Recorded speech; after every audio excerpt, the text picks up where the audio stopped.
இதில் வந்து எந்தவித பரபரப்போ அல்லது வந்து முரண்பாடான செய்திகளுக்காகவோ நான் பேசலை. நான் இந்த படத்தில் வந்து த்ரூ அவுட்டாக ஒரு நல்ல ஒரு ஹீரோ ஃப்ரெண்டாக ஒரு காமெடி ரோல் பண்ணியிருக்கேன்.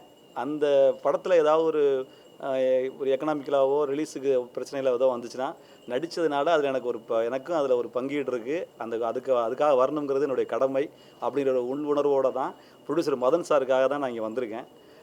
இந்த படம் வந்து நான் வந்து தியேட்டரில் படம் ரிலீஸ் அன்னைக்கு பார்க்க போயிருந்தேன். வழக்கமாக வந்து படம் நல்லா இருக்குது நல்லா இல்லை அப்படிங்கிறது நம்ம பார்த்துருப்போம். ஆனால் இந்த படத்தில் என்னென்னா ஒரு இன்டர்வலுக்கு பிறகு வர்ற ஒரு ரீலே காணோம். அப்புறம் திடீர்னு திரும்பி பார்த்துட்டு இப்போ சதீஷ் வந்திருந்தாப்புல, இவர் அதில் இப்போ ஒர்க் பண்ணியிருக்காரு. என்ன நண்பா இந்த மாதிரி இப்போ படத்தில் ஒரு ரீலே இல்லாத மாதிரி இருக்கே, இப்போது செகண்ட் ஹாஃப் பார்த்தோன்னே டக்குன்னு ஜம்ப் ஆகி வருது அப்படின்னு கேட்டேன். ஆமாங்க, அவர் பதட்டமாறார், நான் பதட்டமானேன். 2 பேரும் போய் அப்புறம் கிளம்பி போனார். போயிட்டு கேட்குறதுக்காக எப்படி வராமல் போச்சுன்னு போனார். அந்த இஷ்யூக்காக தான் ஒரு படம் வந்து இப்போ படம் பார்த்துட்டு மக்கள் திருப்பி மெகேசன் திருப்பு. அதை தாண்டி நீங்கள் இருக்கீங்க, ஊடகம் இருக்குது. நல்லா இருந்தால் நல்லா இல்லைம்பீங்க, நல்லா இல்லைன்னு திட்டுவீங்க. உங்களுக்கு தட்டி கொடுக்கவும் உரிமை இருக்குது, தட்டி கேட்கவும் உரிமை இருக்குது. ஆனால் படமே சரியாக அதில் ஓடாமல் இருந்தால் எப்படி அதை நம்ம வந்து ஜட்ஜ் பண்ண முடியும்?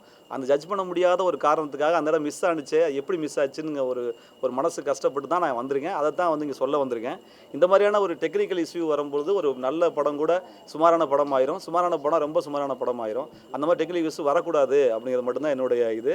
மற்றபடி படம் நல்லா இருக்குது. இதுக்கப்புறமும் இந்த டெக்னிக்கல் இஷ்யூ சரி பண்ணிவிட்டு இந்த படம் வந்துச்சுன்னா கண்டிப்பாக தேட்டரில் வந்து பாருங்கள். இந்த படம் கொஞ்சம் பார்க்க என்டர்டைன்மெண்டான ஒரு ஜனரஞ்சகமான படம்.